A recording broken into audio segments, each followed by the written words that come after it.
Les he hablado en esta primera parte de aquellos temas útiles para entender lo que sea la necesidad de un equilibrio integral.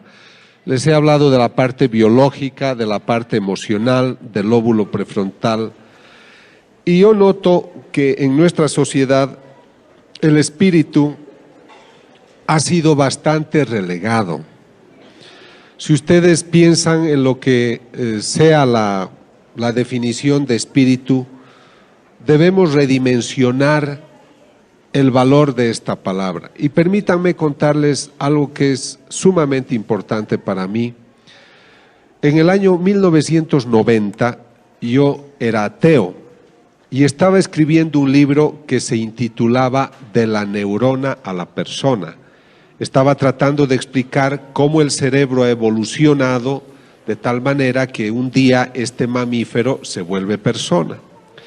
Pero el año 92 empiezo a hacer estas investigaciones sobre fenómenos místicos y resulta que voy al Ecuador. Pero el año 94 me ocurre esta experiencia con una persona. El año 92 yo empecé a cambiar de vida debido a las investigaciones que les voy a mostrar.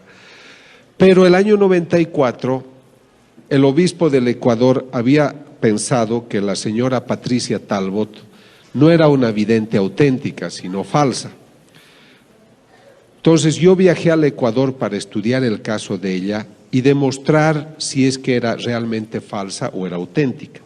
Los estudios demostraron que ella sí era una vidente auténtica y gracias a esos estudios el obispo le dio autorización hoy para que trabajara, hoy están haciendo una iglesia, etcétera.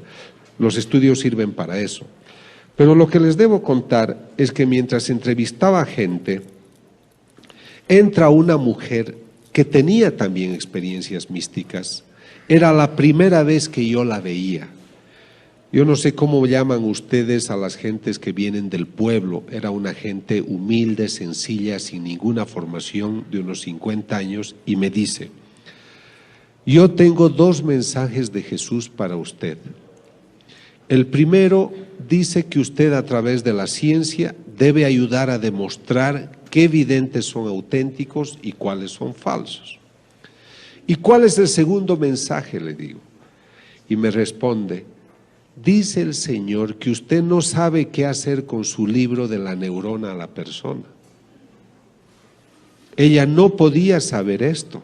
Yo estaba escribiendo ese libro en los años 90, el año 92 estaba en el 8º capítulo y dejé de escribir porque era un tema en clave atea. Entonces les estoy hablando de que esto es serio. Entonces ella me dice: y el Señor me ha dicho que le diga lo que usted no sabe.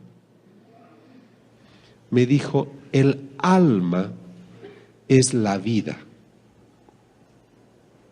Dios nos da la vida a través de una animación del cuerpo. Lo que anima la vida en un cuerpo es el alma. Por eso el animal tiene alma animal. Por eso la planta tiene alma vegetal, porque tiene vida, pero no tienen espíritu. El perro no tiene espíritu, la planta no tiene espíritu. El espíritu es la parte divina que cada hombre tiene en sí, que Dios sopla al hombre en el momento que el hombre concibe con la mujer. El espíritu es la parte divina que tiene cada hombre y se expresa en la vida del hombre, se expresa a través de la conducta. Una persona como Teresa de Calcuta, una persona como el Papa Juan Pablo II, como muchos de ustedes, como todos ustedes, gente que está interesada en mejorar su parte espiritual, en mejorar su vida, en ayudar al prójimo, es gente que tiene una parte espiritual hermosa. Me falta tequila. Entonces lo que sucede es de que cuando nosotros nos alejamos de esa relación espiritual con lo espiritual, se achica la dimensión espiritual y nos materializamos. Por eso mi amigo millonario que tiene todo es infeliz, porque su dinero no le basta y va comprando placeres, pero no es feliz. El hombre que ignora su dimensión espiritual ignora los valores que vienen de esa dimensión. Entonces, este es el problema que nosotros tenemos. Por eso es que yo creo que nuestra sociedad debe volver a redescubrir su vida espiritual. Ahora, ¿qué ha pasado con el ambiente científico? Yo he estado muy cerca de la doctora Rita Levi Montalcini, premio Nobel de Medicina, porque ella descubrió cómo nacen las neuronas. Yo he trabajado cómo estimular bioeléctricamente las neuronas. Y ella me dice, pensar que el hombre tiene un espíritu es una ingenuidad. 50% de los premios Nobel, de los científicos que venden sus libros con mucho éxito, no creen en el espíritu. Ellos insisten en que venimos del mono.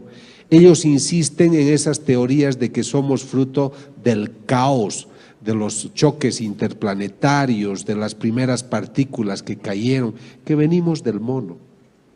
Y ahora miren cuán inteligente es el hombre de hoy, que le es más fácil creer que venimos del mono que de Dios. Es que es grave. Y hay teorías que dicen que venimos de las abejas. Yo no sé cómo harán esa concepción de un mamífero semejante que salgan las abejas. Entonces, tenemos problemas serios de puntos de vista.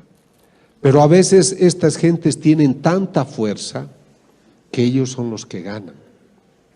Y nos desconciertan. Y muchos de sus hijos les dicen, mamá, yo no creo porque no puede haber espíritu, porque en los laboratorios no se puede ver y ni tocar ni medir. La gente se ha hecho empirista, quiere ver, tocar y medir para creer. Entonces tú te quedas desesperado, desesperada, porque dices, hijo, ¿cómo te he de demostrar que Dios existe si no lo puedo poner en un laboratorio? Pero Dios es muy Señor, el Señor es muy Señor. Y está preocupado de darte razones, motivos para que creas. Y creo que se sirve de muchas cosas. Y la primera experiencia que yo quiero presentarles es la siguiente. Yo les he dicho que empiezo el año 92 estudiando una imagen de un Cristo, que no es la que ven, es otra, pero ese fue el inicio de otras investigaciones. El año 95 me llaman a una ciudad de Bolivia que se llama Cochabamba, porque esta imagen del Cristo exudaba lágrimas cristalinas y lágrimas de sangre. Cuando yo hago estas investigaciones, me voy delante de la imagen y me quedo horas y horas y horas. Aíslo la habitación, voy con un notario, voy con testigos, filmamos, grabamos y ponemos una máquina a control remoto, de tal manera que durante la noche pueda yo registrar si hay efusiones de lágrimas.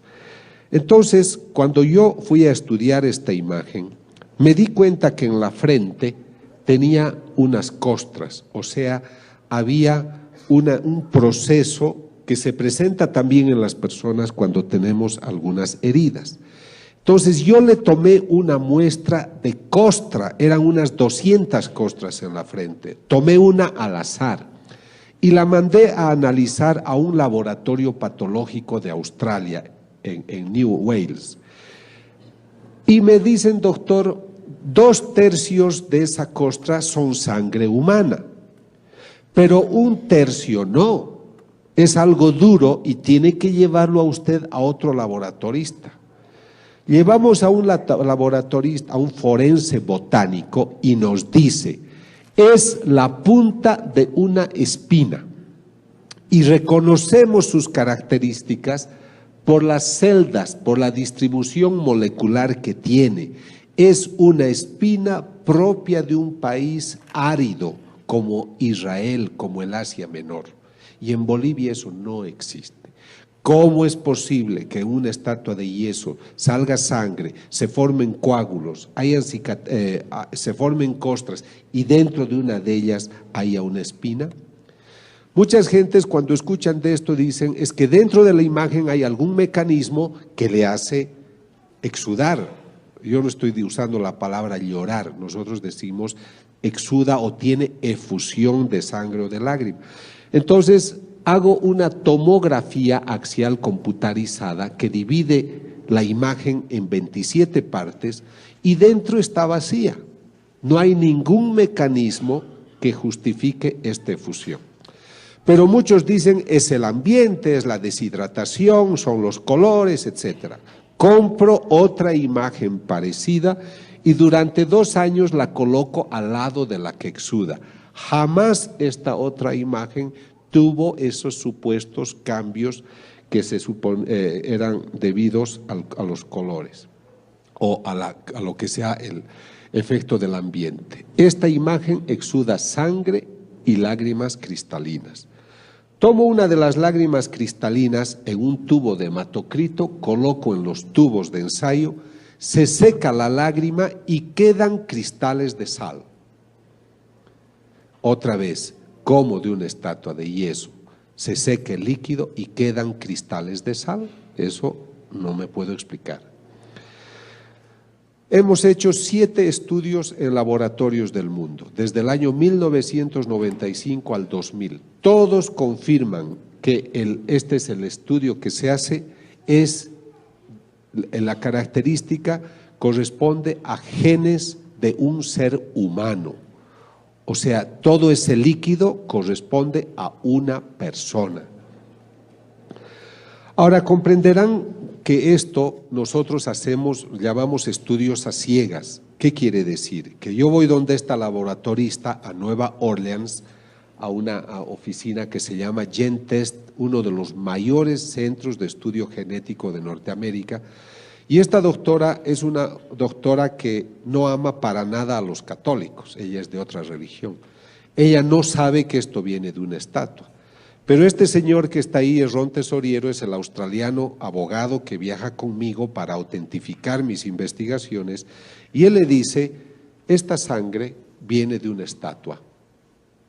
Entonces ella se sorprende y ella dice, esto no puede ser que de una estatua de yeso salga esto. Pero su estudio confirma que esto proviene de una estatua y que es sangre humana. Bueno, ¿por qué yo hago estas investigaciones? Ahí es donde nace el Grupo Internacional para la Paz. Es un grupo que quiere ayudar a que la gente entienda estos fenómenos. No pedimos dinero a nadie. Es la primera vez que yo estoy vendiendo este libro porque es un libro de ciencia. Los libros que he hecho sobre ciencia y fe se los ha puesto a disposición. Algunos han comprado, otros no. Pero esto no se hace por dinero, ¿comprenden? Es porque cuando uno investiga, uno ama la verdad y hay que hablar de la verdad. He estudiado más de 50 casos y habían 7 falsos. Habían personas que mentían, no veían a Jesús, no veían a María, ellos ponían la sangre a las estatuas. Pero los otros son auténticos. Está también ocurriendo. Entonces acá el obispo dice, arzobispo de Cochabamba autoriza su veneración. Entonces lo que a mí me interesa es que cuando la iglesia quiere dar una opinión, tenga un informe científico, no les cobramos nada, cuesta mucho dinero hacer esta investigación, yo me financio mis cosas, mis amigos cada uno paga lo suyo, porque creemos que tampoco el sacerdote debe ser tan superficial en decir yo no creo en estas cosas, como a veces he encontrado gente muy superficial. Para hablar de estas cosas hay que estar bien informados y yo estoy muy bien informado porque son 12 años que viajo haciendo estas investigaciones. Entonces lo que tratamos es ayudar al discernimiento. Ahora quiero aclarar de que la voz científica no se adelanta a la voz de la iglesia. Nosotros, científicos, ahora católico, me someto a la autoridad de la iglesia. Y yo aconsejo que cuando hay estos temas, ustedes esperen siempre la opinión de la iglesia. Porque en nuestros países latinos hay mucha especulación. Doy una charla en Colombia, hay 80 videntes. Doy otra charla en España, hay 90 videntes. O sea, hay que tener cuidado porque también somos muy susceptibles y creemos muchas cosas. Justamente un taxista que me llevaba esta mañana me decía, pero hay también imágenes en los árboles, en los tallos de los árboles, etcétera, en los troncos, y mucha gente cree, comprende, y otros saben manejar muy bien eso. Entonces hay que esperar la opinión científica, pero sobre todo la opinión de la Iglesia. Estos estudios que yo realicé de varias investigaciones de apariciones de la Virgen, exudaciones, estigmatizaciones, llamaron la atención de la Fox, del canal de televisión americano. Entonces mandaron a este señor que se llama Mike Willesee a que me investigue. Ellos estaban preparando una película que se llamaba Estigmata, que es una mala película, pero ellos querían hacerse propaganda y pensaban que mis estudios eran falsos. Entonces mandaron a este señor para que él replique mis investigaciones en mi delante. Entonces ellos fueron a Bolivia, tomaron las muestras del Cristo. Hay una vidente de la que les vamos a hablar que se llama Catalina. Él dijo de que como esa vidente no había sido estudiada, que la traerían a México, al Hospital de Los Ángeles, para que la estudiaran, y que yo podría seguir las investigaciones, pero sin intervenir. Y el día 28 de julio de 1999 me sentarían en un sillón para decirme, yo salgo mejor del lado derecho por si acaso. Entonces, dice que estemos sentados en unas sillas que a través de un satélite nos van a entrevistar directamente desde el laboratorio donde ellos han hecho sus investigaciones para decirlo en público si hemos dicho la verdad o no.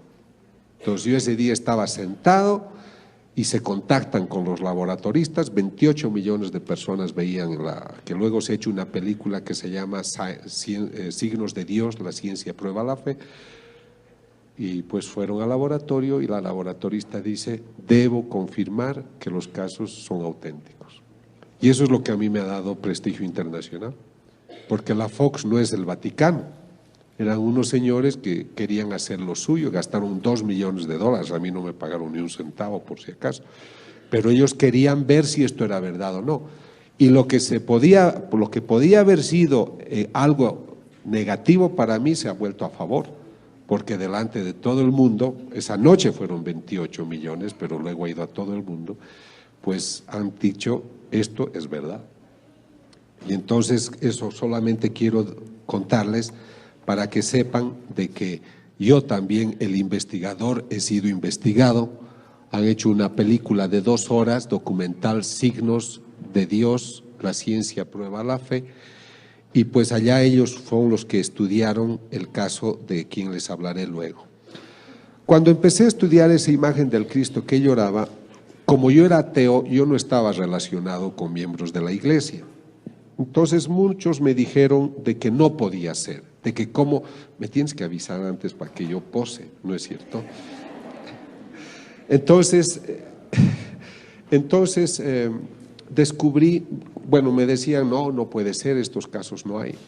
Pero luego, estudiando, encontré que en el año 1953 lloró esta Virgen en Italia, en Siracusa. Y el año 1954 el Papa Pío XII la aprueba, dice este es un caso extraordinario y hacen una basílica.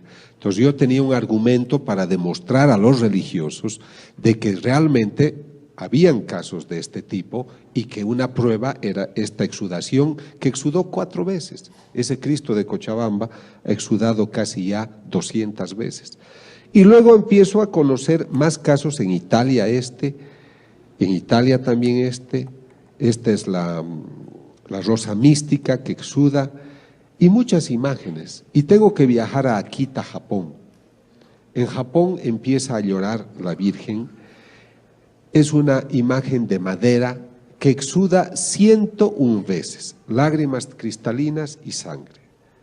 A quien le ocurre eso es a una monjita, que es una vidente que ve a la Virgen, se llama Agnese Sasagawa. Es una religiosa sorda. Ella empieza a verla a la Virgen y se sana de la sordera.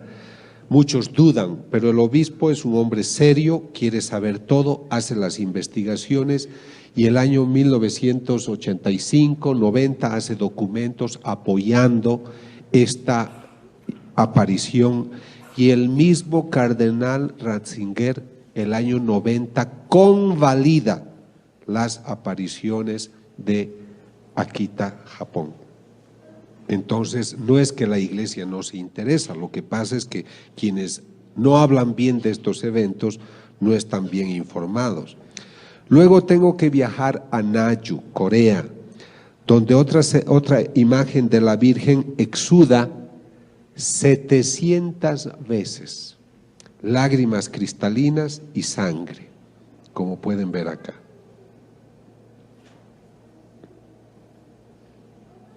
¿Ves? Este es del lado derecho. Y estas son las muestras, de sangre que hemos tomado para analizar y comparar con otras investigaciones que me tocan realizar. Ahora, no en todas partes hay exudaciones de lágrimas de sangre o cristalinas. En algunos lugares hay efusiones de aceite. Esto ocurre en la casa de una estigmatizada que se llama Catalina, tiene a la Virgen de Fátima, y yo tomo las muestras y miren que estaba yo en México y extraigo el líquido y es aceite de oliva. Este estudio lo hice realizar en el Tecnológico de Monterrey porque yo estaba haciendo una investigación allá. ¿Cómo puede ser de que tengamos estas imágenes que pues exudan, y en este caso aceite? En muchos casos estos aceites los aplican a los enfermos y pues se sanan. Sé que han venido unas personas enfermas de cáncer y de otras enfermedades, les agradezco por su bondad. Ojalá Dios al volver a sus casas les dé una linda sorpresa de cariño y de sanación física, espiritual, si es su voluntad. Luego voy a Colombia, a Medellín, porque en Medellín ha ocurrido algo único, y escuchen con atención porque es muy bonito.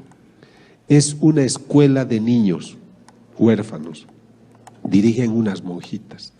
Esta imagen de la Virgen la tienen en el patio, es un póster grande, pero ya está hace más de 30 años y se ha despintado.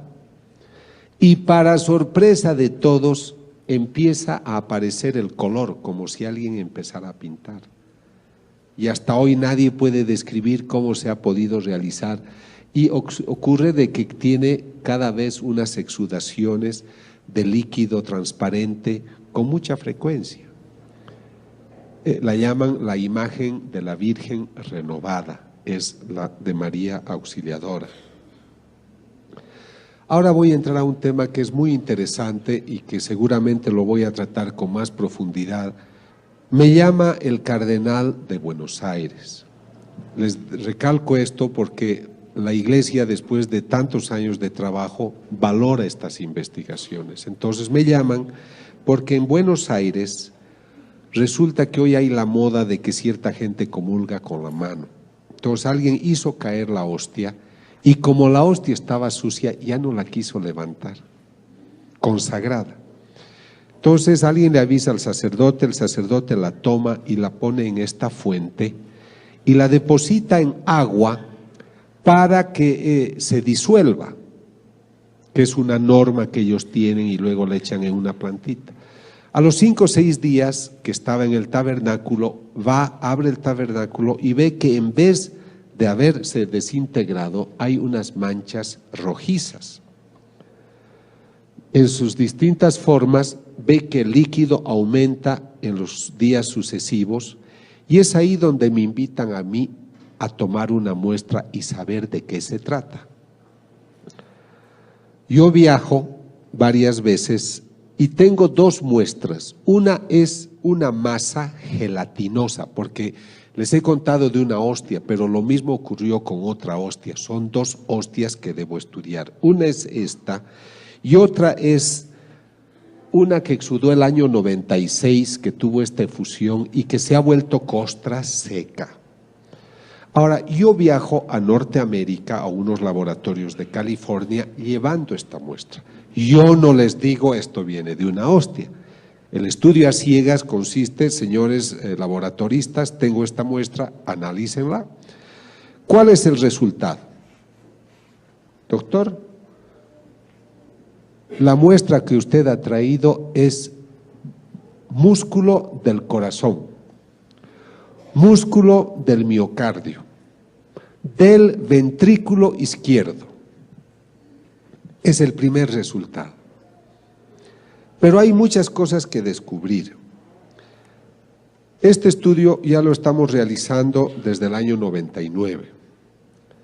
Pero hace un par de meses descubrimos que había un gran experto en cardiología, en patología y en bioquímica. Es el único profesor que ha escrito un libro, Cómo pronosticar de qué ha muerto una persona cuando el corazón ha sido lesionado.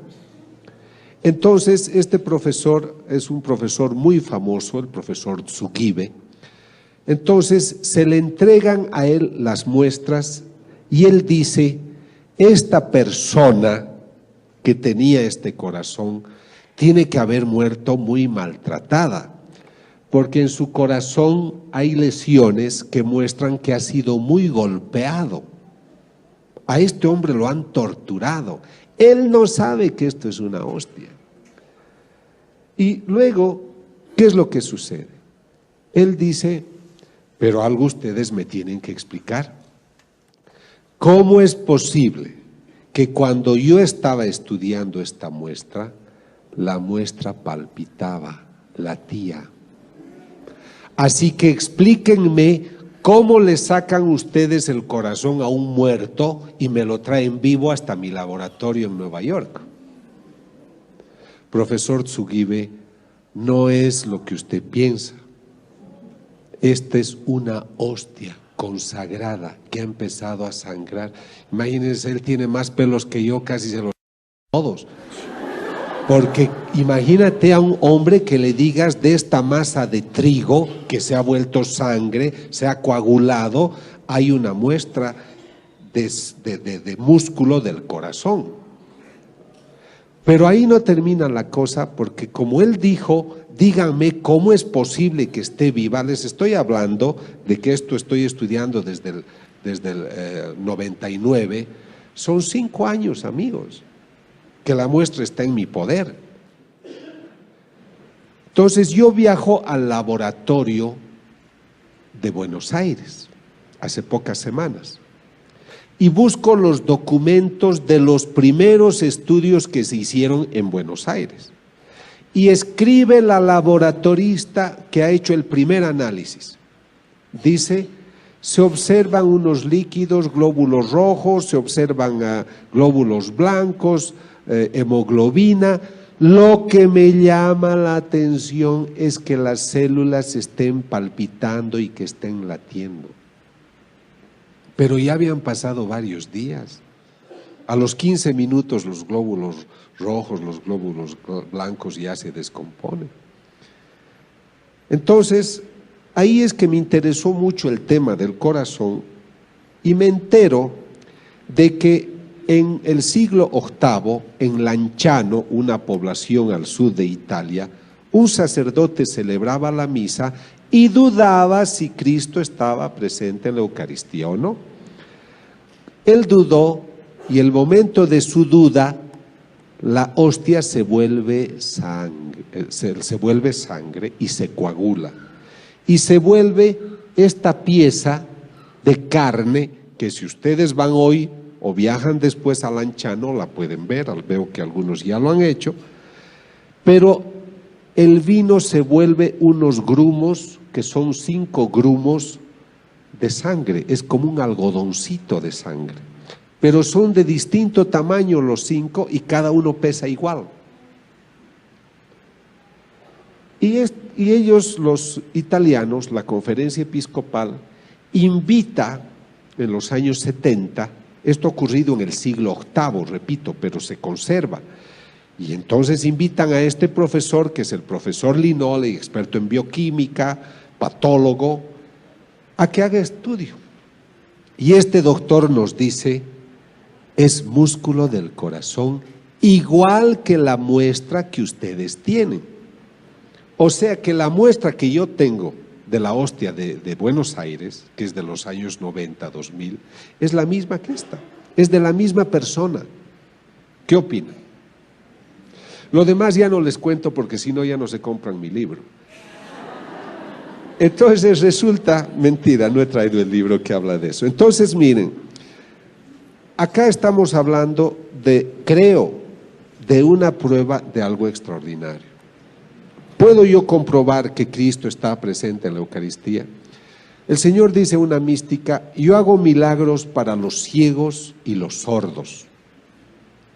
Pero no quisiera hacer milagros, quisiera que creyeran por fe. Yo no soy nadie para poder decirles, esta es la prueba.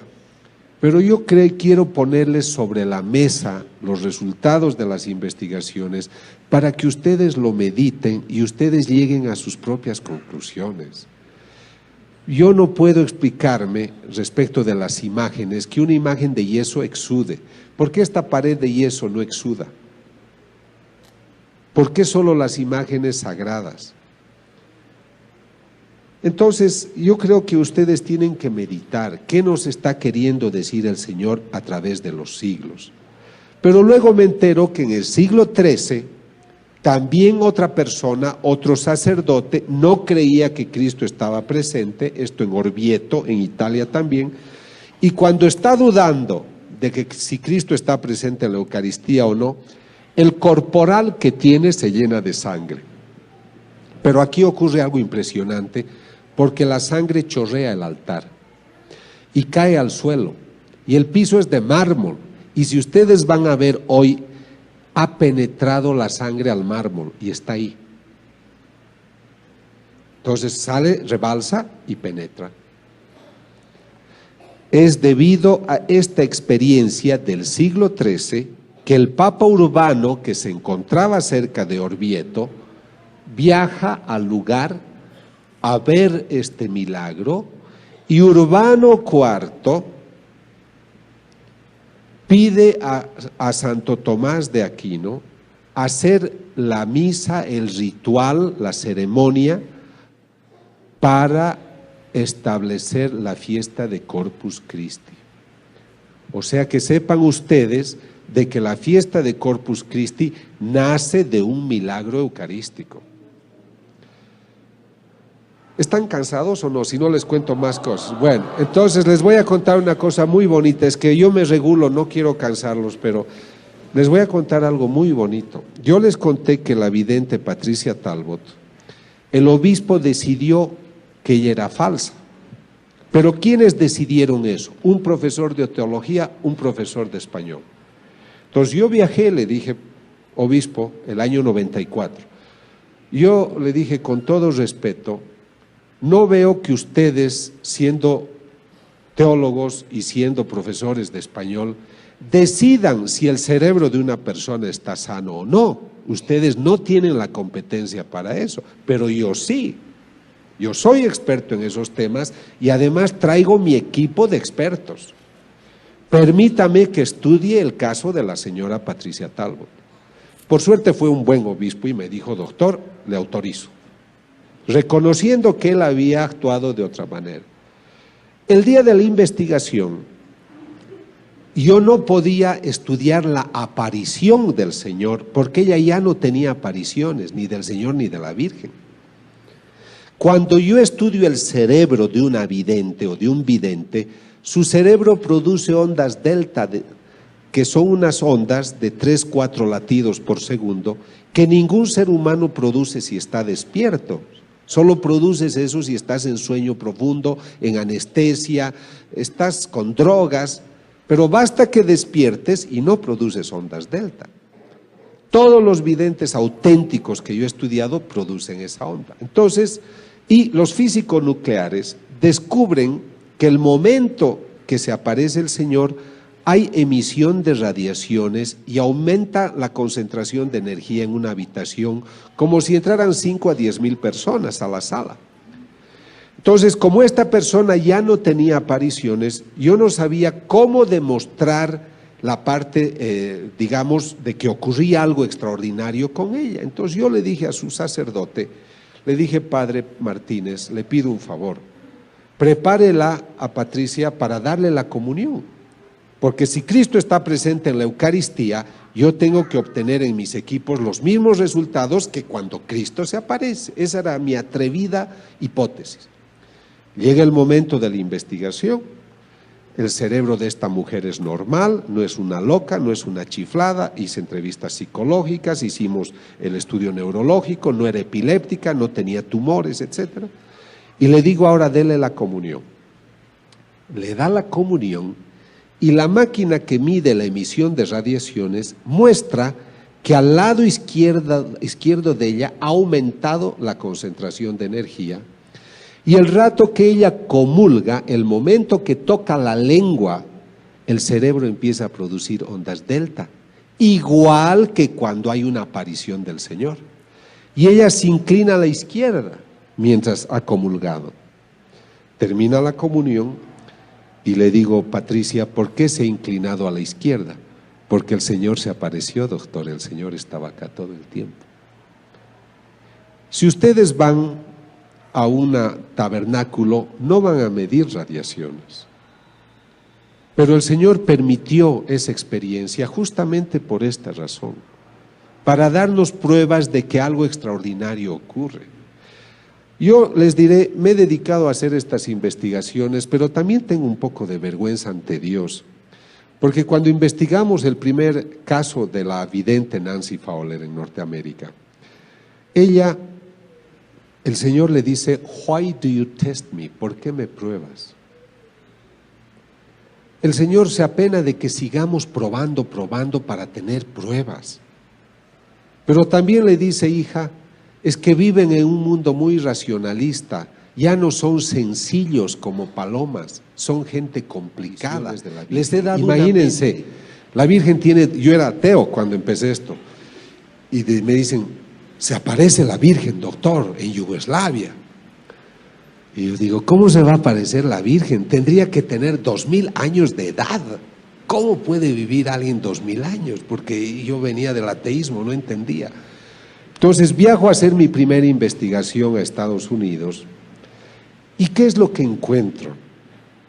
Ya no me basta que una persona me diga, doctor, yo veo a la Virgen. Durante las apariciones, las nubes forman estas imágenes. Pero no ocurre durante el Mundial de Fútbol ni durante las Olimpiadas. ¿Por qué ocurre en esos lugares? Entonces, tengo una serie de datos que me interesan mostrarles. Tú dices que la ves a la Virgen, sí, ella es Visca, no es que es Visca, sino se llama Vishka, no, en croato me parece. No, ella dice que ve a la Virgen, le toman una fotografía y ¿qué ven detrás? Hay un rostro.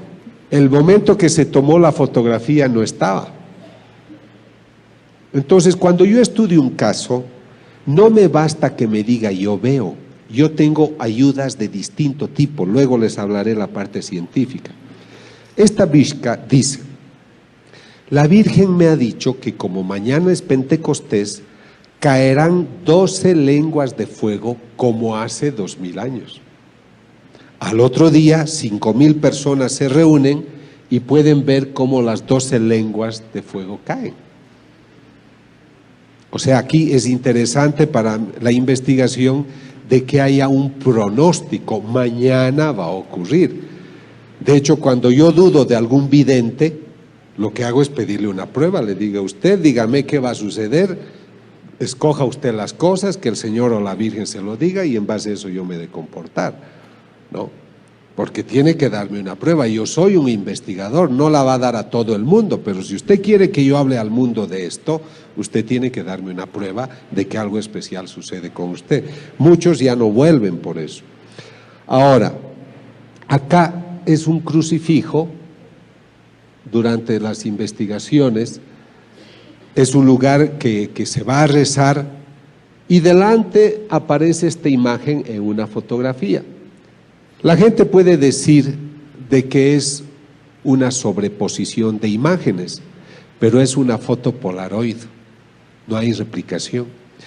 Y ténganla en cuenta, por lo que van a ver luego, esto es Estados Unidos, lo otro ocurre en Corea. Esto sigue siendo Estados Unidos el 13 de octubre. Por eso cuando yo investigo, leo los mensajes, estudio la vida de la persona, entrevisto psicológicamente o psiquiátricamente lo que hacen, recurro a neurólogos, psiquiatras, físicos nucleares, pero durante la aparición puede suceder de que toda la gente pueda ver algo parecido a esto. Esto ocurre en el Ecuador ante 150,000 personas. El cielo estaba oscuro y el momento de la aparición se despeja y aparece ese perfil. Esto ocurre en Corea, es lo que les decía, este es el altar donde llora la Virgen, se toma una fotografía, pero miren qué ocurre delante, ¿no? Esto ocurre en Colombia, en Ecuador, en Yugoslavia. Durante las apariciones, las nubes forman estas imágenes. Y hay detalles que yo observo, como la mandíbula de la Virgen parece que es muy finita, los que la han visto me dicen eso. En Yugoslavia una persona escucha un sonido, un ruido, siente la necesidad de tomar una foto del árbol y aparece este perfil. Ahora ustedes me dirán, ¿cómo se investiga? ¿Cómo puedo yo decirle a la iglesia, a las autoridades, esta persona ve a la Virgen o no? Mucha gente después de una conferencia me dice que ve a la Virgen. Pueda que muchos vean de verdad, pero eso es para uno. Y en su humildad tienen que guardárselo para sí. Pero hay personas como esta estigmatizada Catalina, que el Señor le dice, según ella, dile al doctor que te ayude. Entonces yo la estudio. Acabo de estudiar un caso hace una semana en el Johns Hopkins Hospital de Baltimore. ¿Por qué he ido a ese famoso hospital? Justamente para convalidar mis investigaciones. He estudiado una vidente norteamericana de 47 años, que es un caso que el obispo ha declarado que es falsa. Entonces yo voy a esos casos para ver si ellos tienen razón o no, o ayudar o solicitar la revisión de su decisión. Yo entrevisto a las personas, debo ver que sean sanas de mente. Hay fanáticas, hay loquitas, hay enfermas, hay gente que exagera y no dicen la verdad. Hay gente que alucina, hay psicóticos, esquizofrénicos. Entonces hay que hacer un estudio para decir esta persona es sana de mente. Luego hay que leer todo lo que escriben y tiene que ser algo perfecto. Por ejemplo, esta Catalina ha escrito casi 17 libros y no hay contradicciones con las enseñanzas de la Iglesia. Es una persona que no tiene la formación cultural para darte una cita de 40 citas bíblicas, o que tú estés pensando algo y ella te responda, o ese texto de la misa, o los otros dos que van a poder leer, o los que quieran, pues te están mostrando cosas que ningún ser humano sabe. Yo cuando leo esos libros me sorprendo de la belleza que tratan. Ellos no tienen la formación, entonces veo que algo extraordinario pasa con ellos. Luego estudio con aparatos.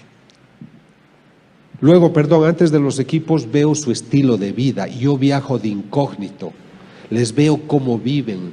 Yo he descubierto una vidente falsa en Ecuador, porque yo le decía, ¿y usted cuándo va a misa? Nunca la veo en la iglesia, era un pueblito. Es que yo voy a la misa con mi director espiritual. Le digo, ¿y dónde está su director espiritual? Ha viajado. Pero, ¿y cuándo usted reza? Nunca la veo ir al oratorio. Es que yo rezo en mi cama en la noche, me levanto, hago ayunos, duermo en el suelo. Todo era mentira. Pero recibía dinero y había gente que la buscaba y un sacerdote la apoyaba, ¿comprendes? Pero era todo mentira. Un día fuimos a la misa juntos y hacía calor cerca de Guayaquil. Hacía tanta calor que ella, como le hacía calor, era domingo, se salió de la misa y no escuchó la misa. Ningún domingo, ningún vidente un domingo va a dejar de escuchar una misa, solo porque hace calor. Entonces hay que estudiar también el estilo de vida. Hay tipos que son muy callados, otros que hablan más, pero todos son muy valientes, todos son perseguidos porque les calumnian, les dicen muchas cosas feas, pero son valientes porque perseveran. Los falsos casi siempre vienen y me dicen, yo soy vidente, además el Señor ha dicho que usted es una maravilla, que usted es un santo, que usted es melenudo, que usted tiene una linda cabellera, todo. Yo no les creo, ¿comprende? O sea, me echan muchos piropos. Y en general el Señor no es así. El Señor puede decir, mi hijo me sirve, mi hijo me ayuda, pero no te va a dar tantos piropos, ¿comprendes? En cambio los falsos te dicen, te adulan de muchas maneras. Por eso cuando viajamos no permitimos que nos paguen un hotel, que nos alojen en sus casas. Por eso yo no puedo recibir dinero ni de ellos ni de la iglesia, tengo que financiarme yo, porque tengo que sentirme libre de lo que hago. He tenido un grave problema en un país centroamericano. La prensa descubrió que el vidente que se decía estigmatizado, el momento en el cual, según él, sangraban sus manos, la televisión con un teleobjetivo descubrió que tenía una cruz y que al pincharla se perforaba el dedo, luego se untaba lo demás y decía, ahí están mis estigmas.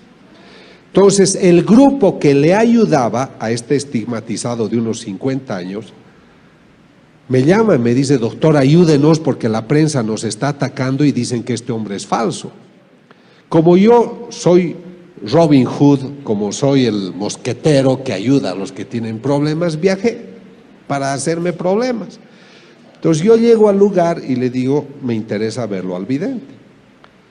Me llevan a un lugar, el grupo que lo apoya al hombre, que le ha regalado un auto de $50,000, que vive en una linda casa, que el tipo ya no trabaja, vive como un rey el hombre, eso también yo observo, ¿no?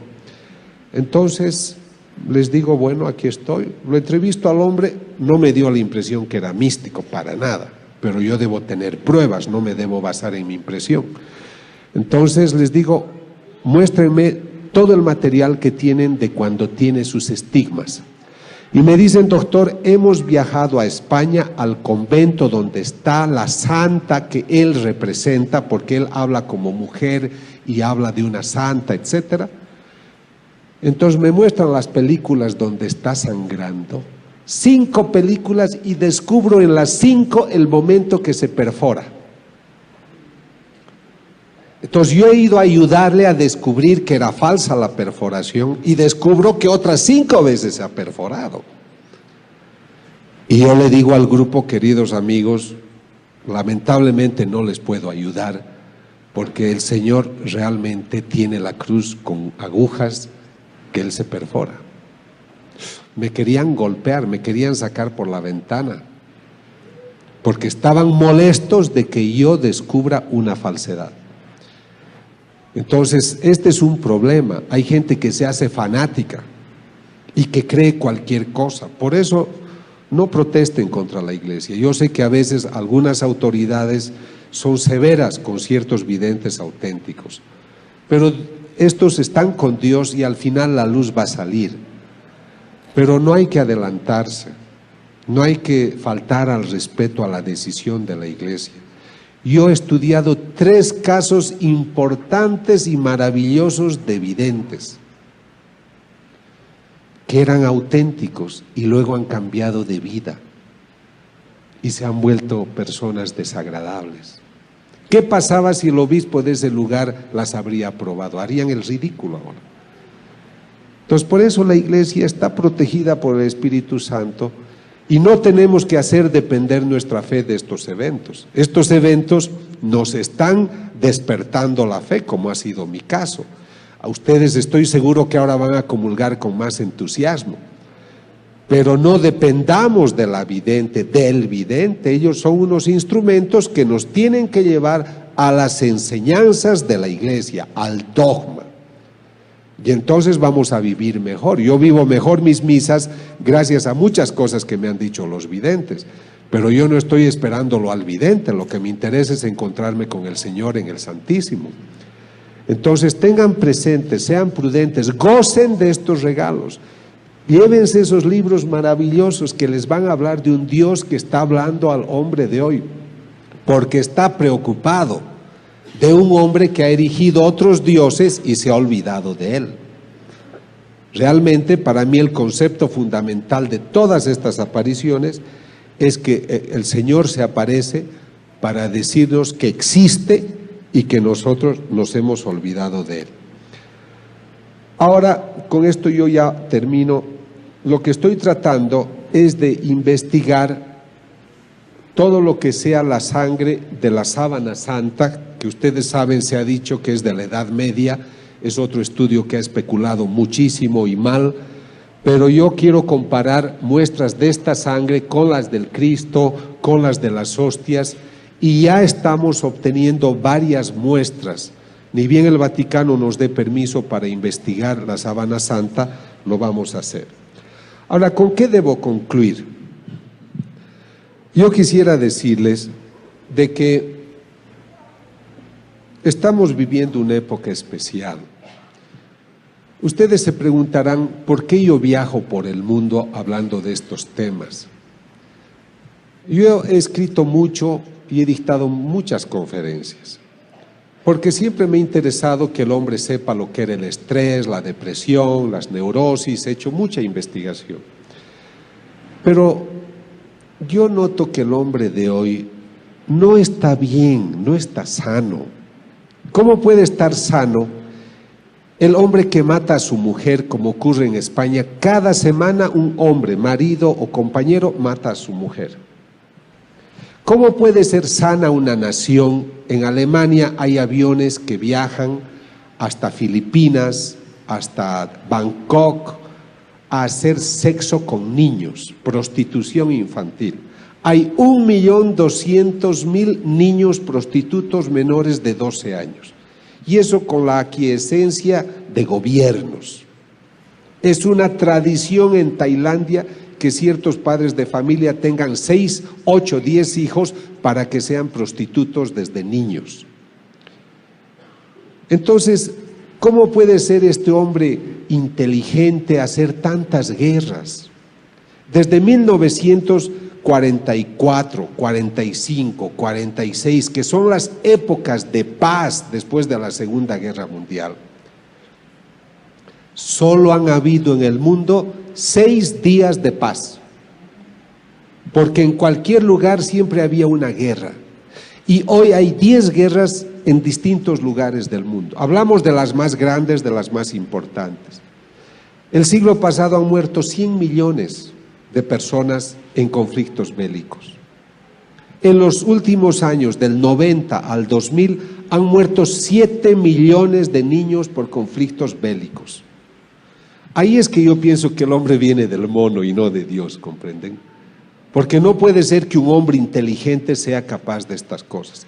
Entonces a mí me parece que todo lo que yo les he hablado, lo que trata es de hablarles bien del hombre, de nuestras maravillosas condiciones, pero quisiera invitarlos a redescubrir su dimensión espiritual.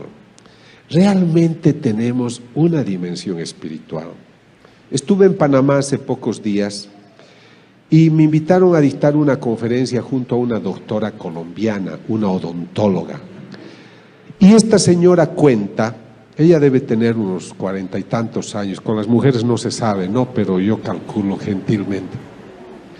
Esta señora le ha caído un rayo en Bogotá, la ha destruido, estaba llena de heridas, le ha quemado todas las partes internas, los ovarios, le ha quemado todo. Y esta mujer, durante el momento que le cayó el rayo, muchas cosas, ha visto el purgatorio, ha visto lo que ocurre durante la comunión, durante la misa, durante la Eucaristía, y esa mujer se ha sanado, su cuerpo está regenerado, y pese a que no tenía ninguna capacidad para ser madre, se ha puesto encinta y ha tenido otro hijo. Y ella viaja ahora contando su experiencia, pero ella me cuenta algo que me ha llamado la atención. Los médicos declaran que ella estaba en coma después que le cayó el rayo. Piensen, por favor, si te pasa la corriente en tu casa. ¿Cómo es que te caiga un rayo y te queme todo? Los zapatos están quemados, el cuerpo está quemado, se ve los huesos, porque está todo quemado, chamuscado y es olor a carne. Y esa mujer obviamente no puede estar despierta, está en coma. Pero ¿qué cuenta ella?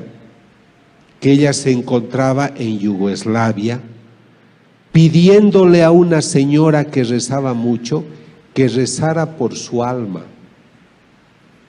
Esta doctora fue la que hizo grandes movimientos en favor del aborto en Colombia, en favor de la eutanasia. Y durante el momento que le cae el rayo, tiene una visión de cómo ella se está por caer al purgatorio. Y una voz le dice, tú mereces irte al último lugar del purgatorio, que es cerca del infierno, y es horroroso. Y ve unos monstruos y ve cosas feas. Esto es lo que ella relata y es una persona seria.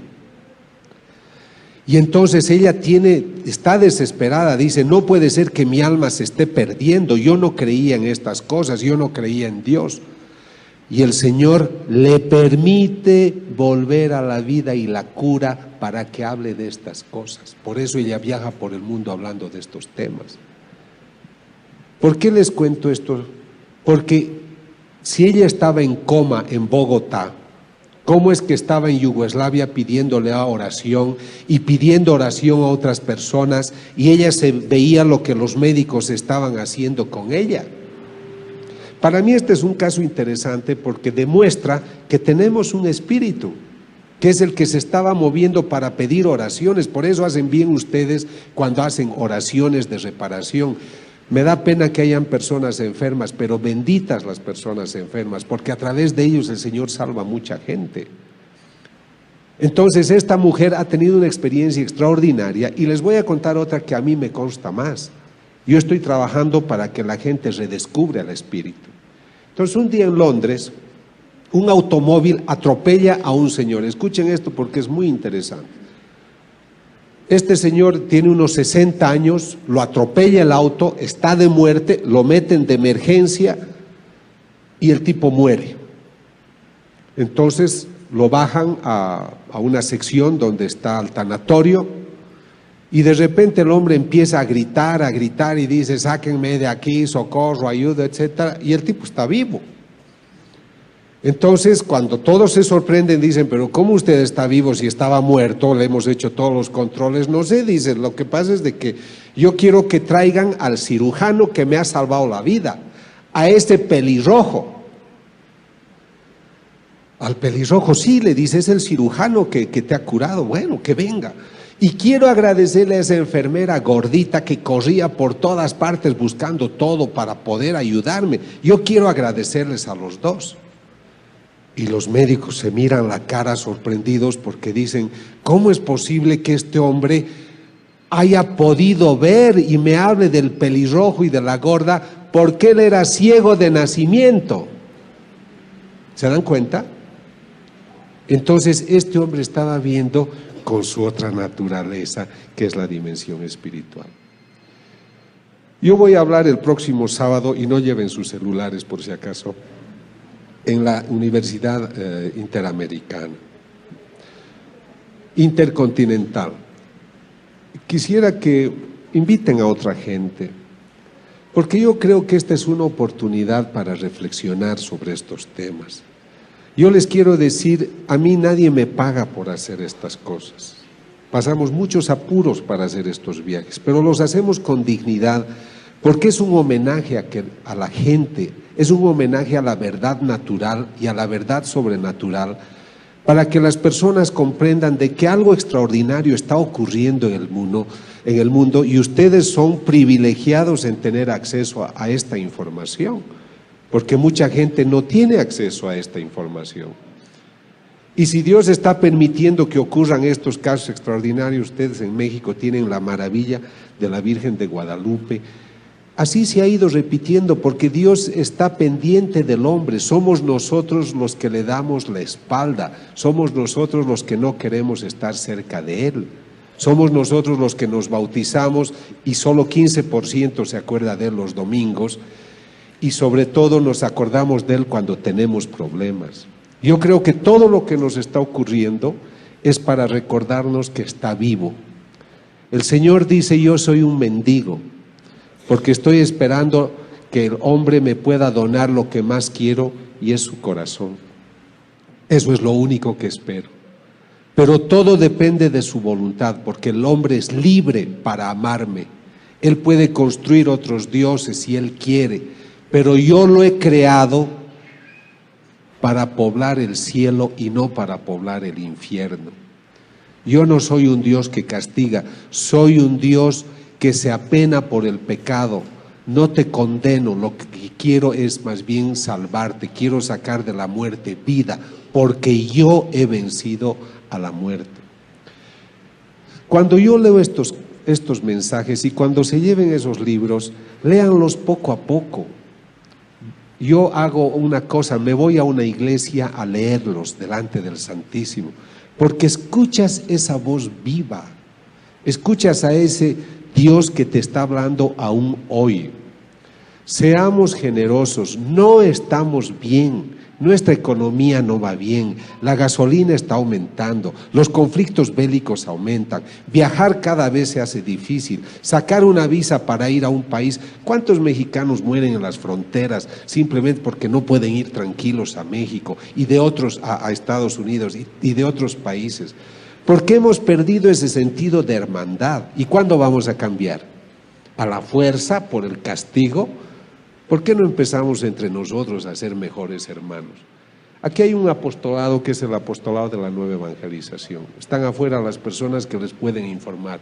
Únanse a ese movimiento o únanse al movimiento que deseen, pero pongan a Dios en el centro de sus vidas, porque yo creo que el Señor, pese a que ha muerto hace 2000 años, aún hoy lo seguimos crucificando. Pero ojalá el Señor hoy pueda decir: yo hoy he tenido un momento bonito porque estuve en México con gente grata, y espero que el Señor pueda encontrar en sus corazones un lugar que le ha dicho a un vidente, le ha dicho: ¿qué te hace pensar que porque soy Dios no merezco ternura? Y al vidente de Panamá, que es un joven maravilloso que se va a ordenar sacerdote el próximo 6 de enero, el Señor le ha dicho: hijo, por favor, no enfríes tu corazón, porque ese es el único lugar cálido que hoy tengo para descansar. Que el Señor hoy encuentre en sus corazones muchos lugares cálidos. Gracias. Gracias.